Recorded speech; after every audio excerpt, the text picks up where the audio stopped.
12th grade English. Today we're going to be looking at the Elizabethan period of British literature. This is the next time period that we'll be studying in our British literature class. The Elizabethan period took place from 1485 to approximately 1625 in England. This was the reign of the Tudor monarchy. Henry Tudor, after ending the War of the Roses, was crowned Henry VII, and with his crowning you had the beginning of what was known as the Tudor monarchy. There were a lot of events that happened during this time period, both in politics and in literature. And you'll see that during this time period, England broke ties with the Roman Catholic Church. It embraced the Protestant Reformation that was taking place in Europe and made progress in art, literature, science, and trade. And what I hope you see is that during the Elizabethan period, the church and religious changes that were taking place were very influential on what was happening in art, literature, science, and trade. Now, let's take a look at why England broke with the Roman Catholic Church. And it all started with Henry VIII, which was Henry VII's son. He had a conflict with the Roman Pope when he wanted to divorce his first wife, Catherine of Aragon, and remarry. She was not producing a male heir. All she had was a daughter named Mary, and the Roman Catholic Church did not permit divorces. They would not annul the marriage because it had been consummated, and they refused to grant him a divorce. And so Henry VIII's solution was to basically create his own church. He cut ties with the Roman Church and he started his own church, the Church of England, or the Anglican Church, so that he could remarry and hopefully produce a male heir to continue the Tudor monarchy. Anne Boleyn was his next wife, but unfortunately she also bore him a daughter whose name was Elizabeth. This will eventually be the queen whose namesake is given to this period, the Elizabethan period. He then married another wife. Her name is Jane Seymour, and she bore him his only son, Edward VI.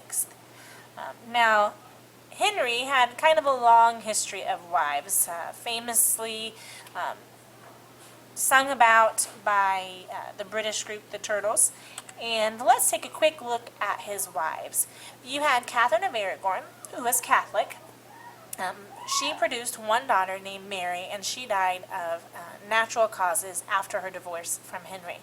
Anne Boleyn was his second wife. She produced a daughter named Elizabeth, plus two other miscarriages. At that point, Henry accused her of adultery, incest, and plotting to kill the king, and she was beheaded.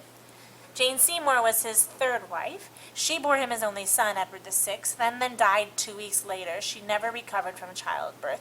She is the only wife who was buried with Henry VIII. His next wife was Anne of Cleves. They had no children. The marriage was dissolved, having the testimony of both Anne and Henry that the marriage was never consummated. Catherine Howard was his next wife. She also bore him no children, and she was beheaded for infidelity.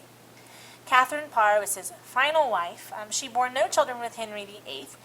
Catherine was his wife when he died, and after Henry's death, she remarried and became the guardian of Lady Jane Grey, who would be the future Queen of England, albeit not for very long. She eventually died of fever. So we can see, looking at Henry's history, that he had several wives. Many of them he divorced or beheaded with the purpose of finding a male heir. And to be Henry's wife was not always a positive thing, as you can see from the outcome. We know that he did establish his own church, and that many of his wives then, other than Catherine of Aragon, did follow the Church of England and were Protestants. After Henry VIII's death, we enter into what's called the Protestant Reformation. It actually started with Henry when he broke from Rome. So he freed the church from Rome, and that made possible the rise of Protestantism. Now, we know his intent was really just to be able to divorce his wife, but that opened the door for many religious changes. His son, Edward VI, was a Protestant, and he had some important Protestant advisors, Nicholas Ridley and Thomas Cranmer. Lady Jane Grey, after Edward VI died, was named queen. And Lady Jane Grey is also known as the 9-Day Queen because she was in power for only 9 days. She was killed for both her Protestant faith and for her political power by Mary Tudor, a devout Catholic. If you recall, Mary was the daughter of Henry VIII's first wife, Catherine of Aragon. Now, Lady Jane Grey is considered a religious martyr, according to Foxe's Book of Martyrs, which we will see later. But she was also, more than likely, it was primarily a political killing rather than a religious killing. Mary, who then became queen after Edward, eventually would become known as Bloody Mary. She tried to reestablish Catholicism in England during her 5-year reign, but she failed. Even with the heightened amount of martyrs and killings, which we'll look again at Foxe's Book of Martyrs for, she was unable to reestablish Catholicism as the primary religion in England, or the primary church in England. Again, when we look at Foxe's Book of Martyrs, you will see that Mary had over 280 religious dissenters burned at the stake. So she was very intent on reestablishing Catholicism as the primary church. After Mary's 5-year reign, her half-sister Elizabeth took the throne, and Protestantism was firmly established. During this time period of her reign, Elizabeth built up the English navy, which defeated the Spanish Armada, and that removed the threat of not only a foreign Spain, but a Catholic Spain. England became known as the most powerful nation in the world during this time period, and Protestant England was preserved. And it is for this queen, Elizabeth, that we have the naming of this period, the Elizabethan period.